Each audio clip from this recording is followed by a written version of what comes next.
Hey everybody, thanks for joining us here on Mayday, the Handmaid's Tale podcast for our latest interview. We today have Kelsey Hercs, who is contributing his story to the Mine Kickstarter project. Today's interview is brought to you by our podcast partners for the month. Our business partner of the month is called Fan Mail.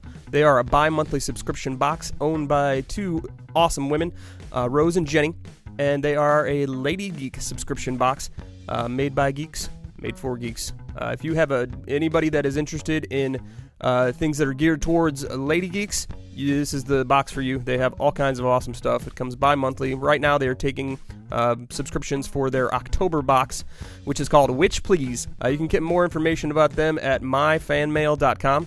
That's myfanmail.com. You can also get 10% off your first box with Fan Mail if you use the coupon code MAYDAY. Just go to their website, order it up. In the coupon code, put Mayday, and you will get 10% off of your first order with them. We also have a discussion group going with them. Rose will be listening to the podcast and watching for the first time The Handmaid's Tale, and she is taking questions and having a little discussion group. We have a link to that on our Facebook page. If you go find us at Handmaid's Podcast, that's at Handmaid Podcast on Facebook. Our other podcast partner for the month is Mine. This is a Kickstarter project that Kelsey Hercs is contributing to. They are trying to raise money to put out a comics anthology with some great people. Neil Gaiman, Gerard Way, just all kinds of big comic book names that will benefit Planned Parenthood. So they got 4 more days to meet their goal of $50,000. So head on over to Kickstarter. We should have a link anywhere you can find it on our social media. So head out to Twitter or Instagram or Facebook, and we should have information on how to contribute to them. Our last podcast partner for the month is Nina Diaz, a fantastic, amazing singer, songwriter, lead singer of the band Girl in a Coma. And she's out right now promoting her solo album, The Beat is Dead. Nina is amazing, big voice, awesome talent. You would love her. Just check her out. We have all kinds of stuff promoted about her.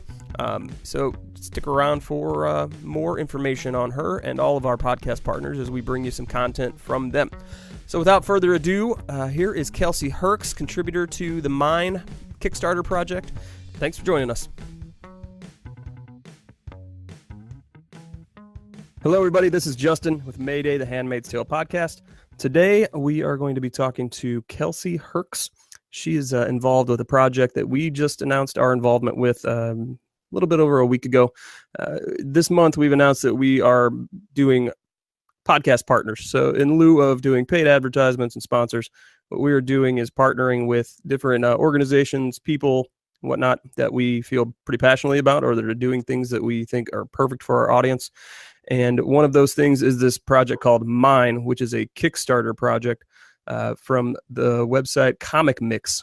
It's a Kickstarter project that is going to be releasing a comics anthology that will benefit Planned Parenthood. And they have about 8 days left. They're just under $10,000 short of their goal. So they seem to be trucking along, and every day they're gaining a little bit, but we obviously want to help support them and help them reach their goal so they can get this project out here.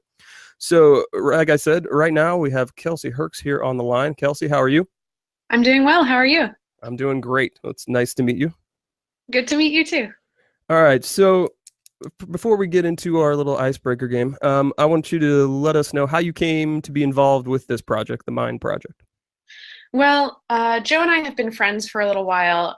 We were actually friends before I started writing for comics. And he approached me to be a part of this like a year ago when it was just like a twinkle in his eye, just an idea. And he got more and more people on board, and it just got more and more exciting and bigger and bigger. And I guess I'm really happy that he asked me early on, because I feel like I'm kind of out of my league here. And so for those that, let's fill in a hole here. For those that don't know, Joe is one of the columnists for ComicMix, who is part of the brainchild behind this Mine project. So you feel a little out of your league. I don't know about that because in researching you seem to be a woman of all things here, especially artistic things. Yeah, I try. You try. You succeeded. And we'll get to more of that in just a second. So what I wanted to do is play a little icebreaker game, which we started doing recently with our interviewees. And so here is the premise. You have been dropped into a world that is only inhabited by fictional characters, be it from television, books, movies, what have you. Okay. And there's three things I need you to answer for me. I Okay. need you to tell me who is going to be your best friend, Okay. who is going to be the person that you seek out for a romantic relationship, and then who becomes your arch enemy automatically. Ooh, okay. Um, so my best friend, maybe Mina Harker from Dracula. Oh, okay. Explain that one to us. For those Well, that aren't in the know about the Dracula. she's super smart, and I feel like I don't know. I don't know with these sorts of icebreaker things. I feel like you say like dropped into a world. I imagine some sort of crisis, and so I feel like I would really want Mina Harker on my side. Now, I will say, because my co-host last time when we did this, she like me likes to question everything and exactly what is going on. I will say that when you're dropped into this world, there is no known crises. You do not need a special skill specifically, so you do not need to seek any one specific person out. I should have said that before. Oh, okay. So Okay. this is just a world as it is. No current crises that you are directly involved with. Oh, that kind of changes my answers then. Okay, so go for it. A lot of it's tough also because like a lot of the people that I want to know from books, I feel like are real people. Okay. Like I just finished my play, and so I've got Jane Austen on the brain, Sure. and I super want to hang out with her. Absolutely. I want to know what her deal was. I want to meet her. Oh man, I'd love to meet Shakespeare. But these are historical figures. Right. Real answers. Okay. I think I am going to stick with Mina Harker for my buddy. Okay. I think I'll try to marry. Well, it's not necessarily marry. Now, I want to preface this. I'm not marrying you. I'm merely putting you in a romantic relationship. We're shipping you more than we are marrying you off, just so you know. Okay. I'm going to try and seek out Rosalind from As You Like It. All right. Now explain that one to us. She's very smart also. I like smart people, what can I say?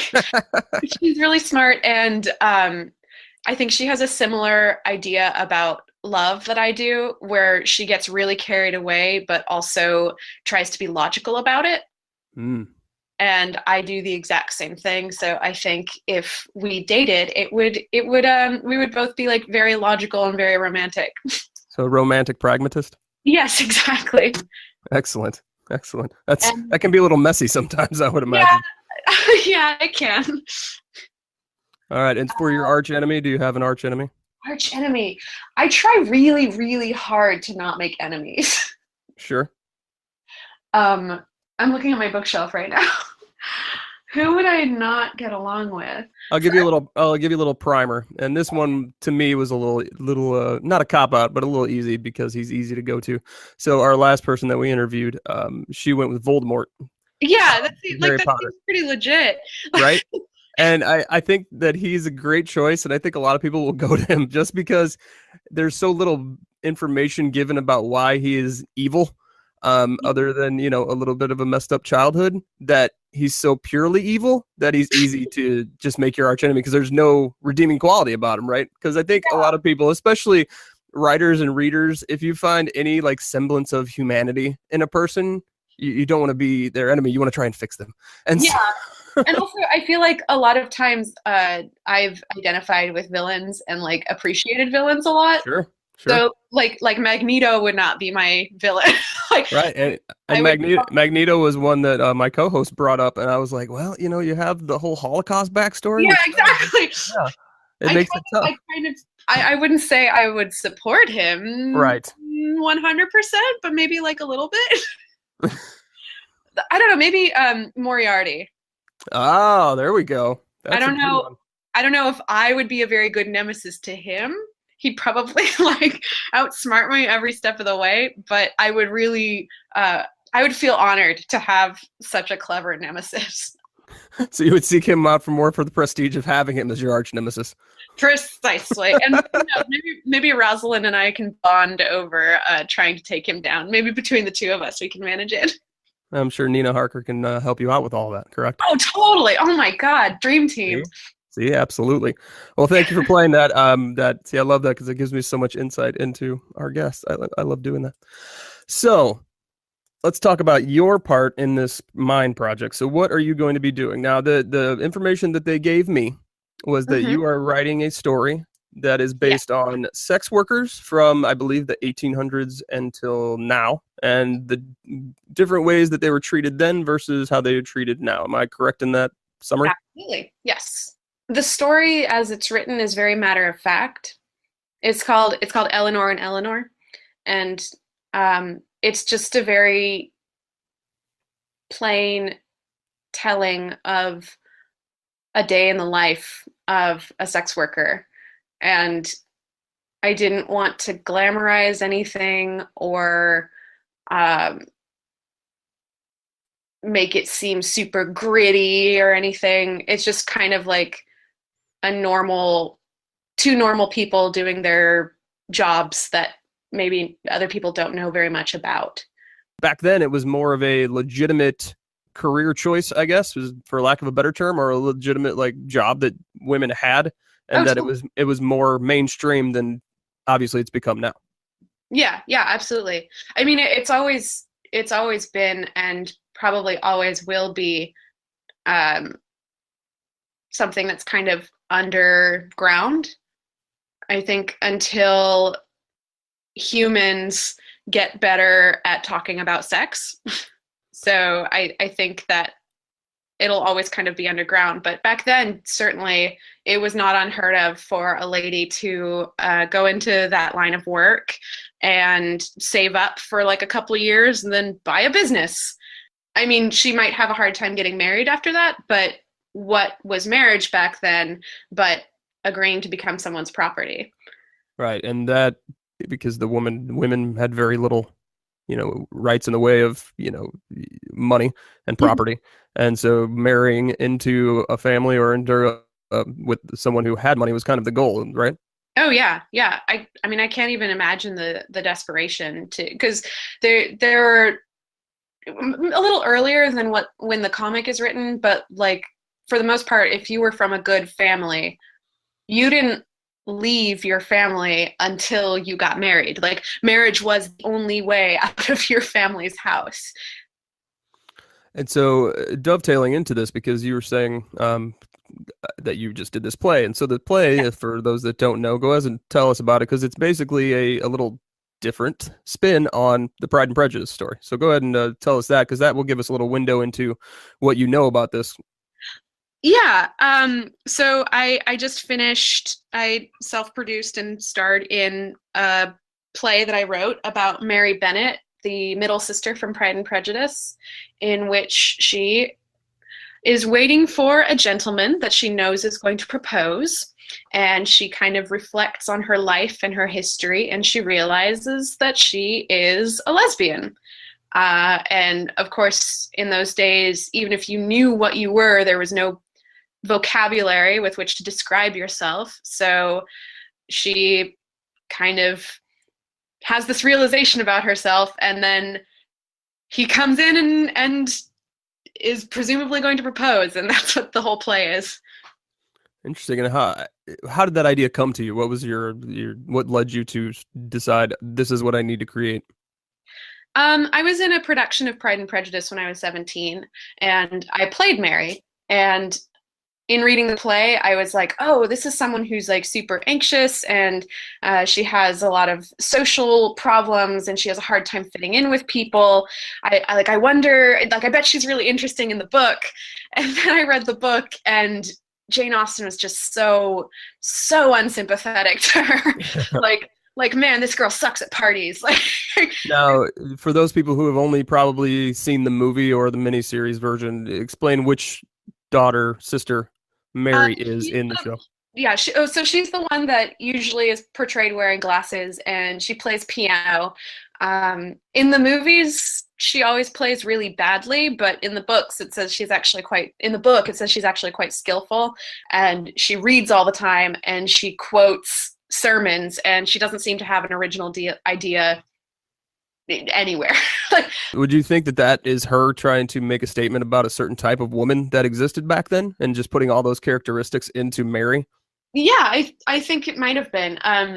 Jane Austen was a really great observer of humanity, so all of her characters, I think, feel really familiar. Even now, they feel like people that you've met before. So surely she met this person or people like her and maybe didn't realize why they were the way they were, why they seemed to be afraid of making their own ideas or making their own statements. So it just kind of connected some of the dots for me, some of the things that didn't make sense in deciding that she was probably a lesbian.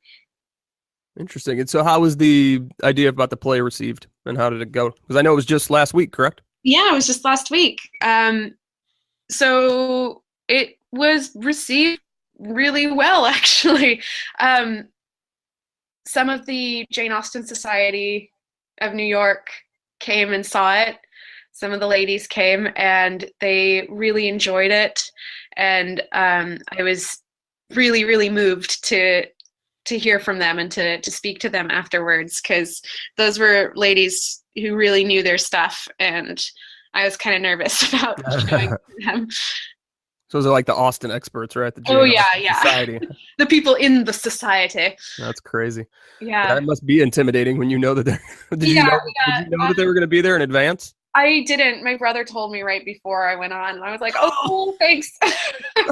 I really feel like that's something you would be like, "Hey, guess who was here all night?" Instead of, "Hey, guess who's out there? Good luck." Yeah. Oh my gosh. Yeah. And what was the name of the play? It was called Threadbare Morality: The Queer Musings of Miss Mary Bennet. Very nice.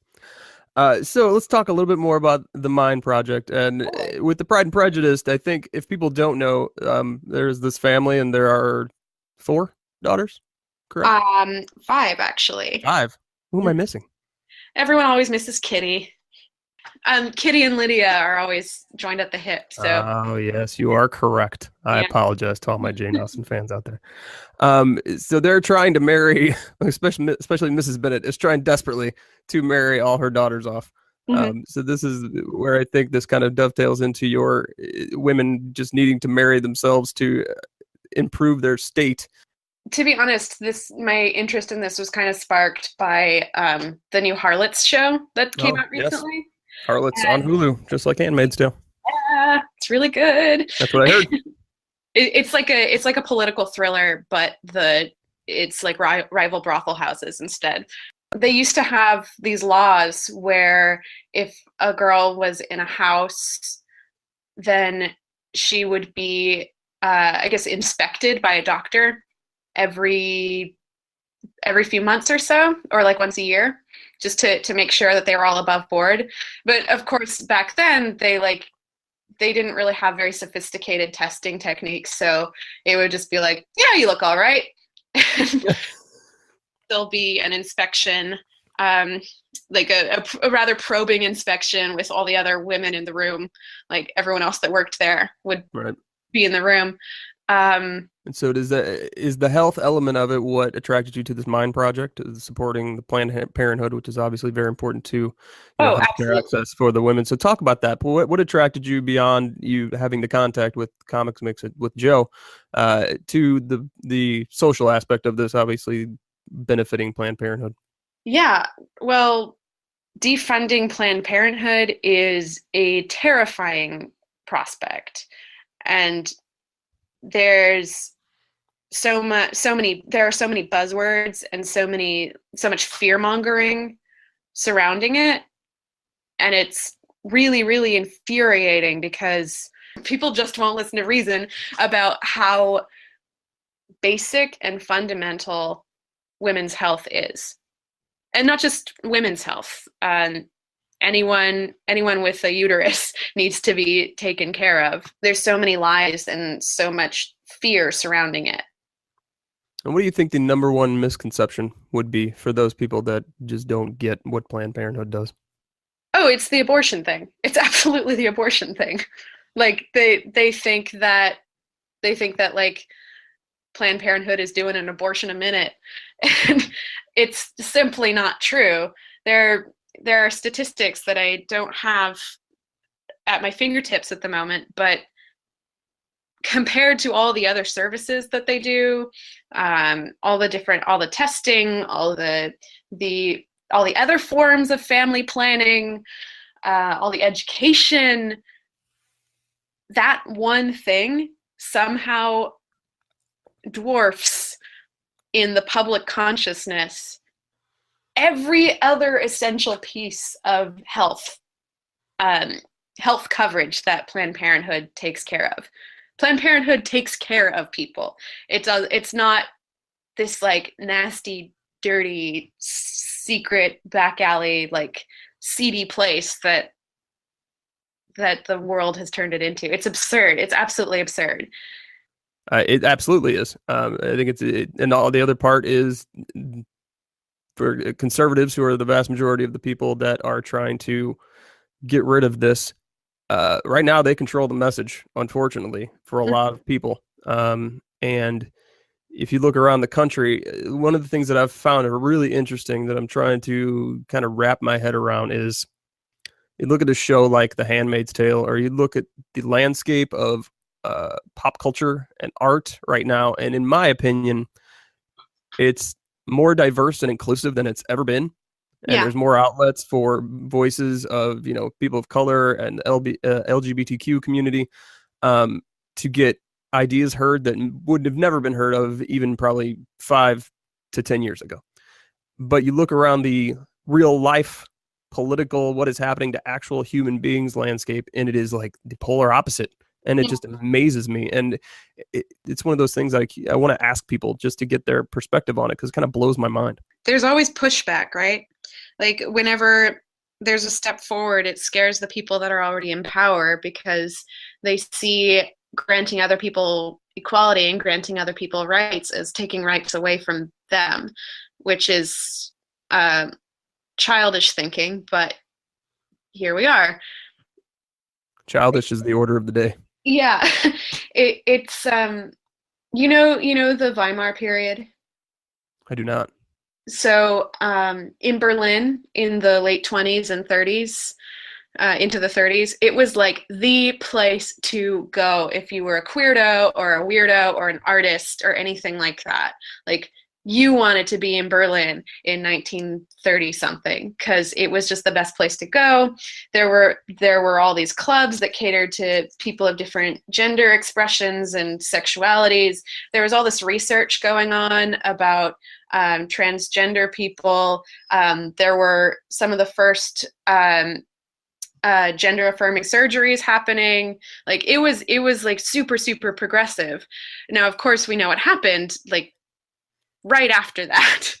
It's scary because like we might feel inclined to feel safe, like this backlash is just a flash in the pan and that we'll get back to the regularly scheduled progress as soon as this is done. But I personally am not ready to write it off that quickly. I think we need to fight back. And I think that this anthology is a way of kind of loudly saying how we want to fight back. Absolutely. And, I not knowing what that period was called in Berlin, I will say that for another podcast, I was watching Cabaret, which completely speaks right to that. That's what the storyline is basically based on, is 1930s Berlin, when the Nazi party is just starting to really just be a more of a propaganda machine in Berlin, and kind of their early stages, and like kind of how they infiltrated and kind of took over the thoughts and minds of all these people in Berlin and started turning people to their mindset. So yeah, I was not aware of the name of that, but I was aware of how that all went down. Just watched that recently, and it was just a crazy movie. Not even remotely what I thought that movie was going to be about. Oh, because I didn't know anything beyond Liza Minnelli, and that's it. And sexy dancing and some good music. Right, exactly. And so it was like one of those things I was not expecting it to be so dark. and like one of those movies that like I watched it and I go, okay, that was really great. Let's never watch that again. That was Yeah, yeah, absolutely. Cabaret is a show that you have to like get a stiff drink after watching. absolutely. Yeah, so Cabaret a little more intense than I was expecting. So tell me your reflections on researching that versus today and just the difference in not only a woman having to marry to improve her status and make sure she was taken care of, but also being that as a sex worker, that was kind of the one thing I would say, maybe one of the maybe few things that a woman could actually control, Mhm. is her body and how she used it. And Yeah. maybe that was one of the few outlets that they saw, for lack of a better term, to make some money and kind of be on their own, which is such a interesting concept to wrap your head around. Not being able to have any other career choices other than, I'm sure the options beyond that were very limited. Yeah, and So they were limited and also incredibly grueling. So like I purposely chose to make it a little bit later because you're starting to get factories at that time. And so you could go and be a respectable girl in a factory, but then you'd be working, what, 12 hours and maybe lose your finger. very true. But some people would say, okay, losing your finger versus any number of things that could happen to you as a sex worker. I mean, fair, fair. But the point is that all jobs are dangerous. Lots of jobs are dangerous. There are all sorts of jobs that are super dangerous that don't have the same stigma attached. And so back then, was there that much stigma attached to this profession? Yeah, yeah, absolutely. I mean, it was they weren't called fallen women for nothing. Ah, let's see, I did not know that. So that was Yeah. the term referred to them as. hmm it was probably not how they referred to themselves, I would hope but not. it was definitely seen as like a, and this would happen to girls who were maybe well born as well, Okay. quote unquote well born. Like if a girl runs off with someone, if it is at all implied or can be implied that a woman had sex with someone to whom she was not married, then she was fallen and her family would totally be within their rights to completely cut her off and not want anything to do with her socially. So falling back to Pride and Prejudice, that would be our Lydia situation, correct? That would be our Lydia situation. Yeah. See? Again, a little earlier than my story. And I've chosen, my Eleanor has chosen to go into this field because she wants to buy a coffee shop and be the owner of a coffee shop. Yeah, let's talk about that. Let's talk about the stigma back then versus now, kind of similar. Obviously, there's many more options these days for Mhm. women as far as career choices go. Absolutely. But there's still the stigma attached, unfairly, I would think, to any woman who chooses to, say, be a stripper or any kind of sex worker, if that is their choice. Now, obviously, it is another situation entirely if someone is, trafficking them or forcing them into this profession against their will. So I don't want to Oh yeah. equate those things. Yeah, But totally. as far as a woman who says, "Hey, this is what I want to do," because let's be honest, the money part hmm of it is a huge factor. And I have a friend who does another podcast, and one of their biggest shows that they ever did was they invited a call girl on and had her talk about her profession or an escort, I guess, and also uh, does a podcast with a woman who is a stripper, and they both were very kind of upfront about why they were doing it and how they were doing it. And Yeah. talk to me about that element of it, because I think a lot of people just couldn't wrap their head around that wanting to be their choice. And I Yeah. Well, I think if you look at it logically, it's not like a terrible thing to do, you know, if you just look at the facts. But I think there's a lot of concern trolling going on hmm, with people. Like there's a lot of people who are like, oh, but it's so dangerous, or like, oh, but like, aren't you worried about catching something? It seems like, oh, well, the people who say that are not actually concerned about that. They just don't want to think about a woman having sex like for a reason that is quantifiable, if that makes sense. Quantifiable. I like that. Yeah. Well done. Well put. I saw this post on Tumblr that was like, um, people have sex for all kinds of reasons. Like maybe you have a headache, and or maybe you can't sleep or something. Like there are all sorts of reasons beyond the like rosy, perfect relationship, monogamous idea that we have of sex in our society, of like idealized sex, right? Right. So money changing hands is just another potential reason to have sex. Once again, we are here on Mayday, the Handmaid's Tale podcast, talking to Kelsey Hercs, who is a writer, playwright, actress. Anything else you want to throw in there? Burlesque performer sometimes. Oh, very cool. Burlesque performer sometimes. She is participating in writing a story for this project called Mine, which is to benefit Planned Parenthood. It is currently a Kickstarter. We will have the links up on our social medias. You've probably already seen it. We've been promoting the hell out of it.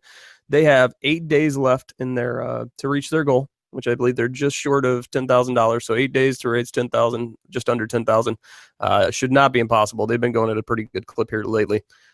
Kelsey has written a story that centers around sex workers and their lives back in the 1800s, late 1800s, versus today, and kind of a matter-of-fact kind of look at how the women that chose those professions are treated. And so we were talking to her, and all of this really all comes back down to women being able to control their bodies and having access to healthcare, and even, you know, choosing to be a sex worker back in 1865 versus choosing to be a sex worker now, as long as it is your choice. This all comes back and dovetails straight back to being able to choose what you do with your body, right? Right. And I couldn't have said it better myself. thank you. And so every time you look around and something is, the rights of someone are threatened, it is the vast majority of the time going to be either women, their access to healthcare and safe legal abortion, Mm-hmm. or a person of color. And so part of the reason that we are doing this show is to spotlight people doing good things in projects, just like Mine is doing right now. And me, as you mentioned, being the straight white guy, my rights are currently not threatened at all. So I felt it was very important to get this word out and to spotlight these things, because every time I turn around, someone is trying to restrict or take away something that should be, in my opinion, so not any of their business to begin with, but so simple, with such as women's access to healthcare. And so, can you tell me, you know, beyond the story, beyond the project, just how you feel as a woman when you see all of these things occurring around, not even just in the United States, I mean, across the globe at this point, with the, what I can only term as the assault on women's rights and women's access to healthcare? Scared, I guess. Kind of unlistened to, unheard, that's the word. That's the actual word for that.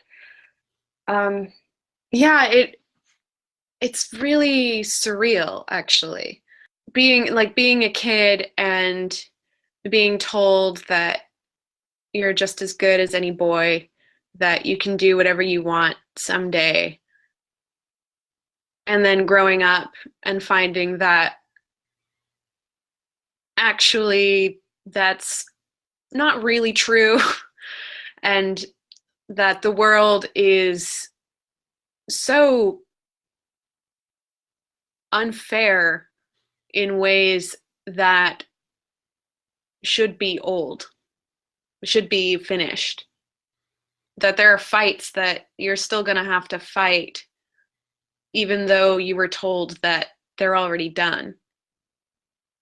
It's frustrating. I can only imagine. Again, me being the straight white guy now, I am obviously married, and I have a daughter. And so I have those concerns, obviously, for the and all the women in my life, but obviously those immediate concerns for them. I hope we can make the world better for her. Talk to me about the comic books as the medium being used here, and what you feel about the creativity that comic books offer, and why they are one of the things that you have chosen to contribute to. Okay, well, my background is in theater. I studied theater performance at conservatory and went into playwriting because I knew I didn't want to say other people's words all my life. And I love theater, but I feel like comics and theater have a lot in common in that they're both very immediate and they're both visual. But comics have, just by design, they have a much wider reach. So I feel like in theater and in comics, you can see and meet people that you might never see or meet any other way. See people that have stories that are completely different from you, lives that are completely different from yours, and backgrounds that are completely different from yours. And if you can learn from them and develop empathy for them, then it kind of makes it expands your heart, and it expands your mind. And theater is transient. Theater happens and then it's done, and then it lives in your memories, hopefully. But a comic, once you have it, and you can go back and revisit it and re-meet these characters and reacquaint yourself with their stories. And now the one thing we have not discussed is that you do have a comic writing background. You got one under your belt already, is that correct? Yes, that's true. I worked on the first 2 issues of Bash Back, a comic about the queer mafia. It's sort of The Godfather, but with a family united by a common rage rather than blood. Yeah, I was on the 0 issue, and I'm also on the first issue. It's been available at various conventions whenever we go to any of them, and but it's all free online to read at bashback.tumblr.com. Excellent. And the next issue is actually updating now every Monday. Oh, very cool. Yeah. All right. Well, hopefully we'll get some people checking that out. So, Kelsey Hercs, thank you for joining us. Once again, the project is called Mine from ComicMix. It is a comics anthology, which Kelsey is contributing a story to. Now, can we give a plug to your, I assume you have someone doing the art for you? My artist for that is Jesse Jordan. All right. So, Kelsey Hercs, thank you for joining us here on Mayday, the Handmaid's Tale podcast. Good luck with your... No problem. We were really excited to be able to speak to someone that was participating in this project. It's awesome. And it's always great to get to know someone who does so many things as you do. I love it when people have this passion for the arts and do so many different projects. Art sometimes feels slow, but I also firmly believe that it is the way to change the world, that art has the potential to change the world, even if it feels slow and ineffective sometimes. All right. So that was Kelsey Hercs. Good luck with your plays that are coming up, and hopefully your Pride and Prejudice take will get some more legs and go on its way. And the festival, I'm very excited for you for that. So congratulations. Thank you. And this is Justin Daniels. You were listening to Mayday, the Handmaid's Tale podcast. Thanks for joining us, everyone. Please head over to allconsumingcontent.com for more great podcasts you can check out. Back to the Money Bin, a DuckTales podcast, Player vs. Player podcast, and Blues Hockey podcast. You can also check out our radio station at Handmaid's Resistance Radio. That is on Slacker Radio or for free on the Slacker app.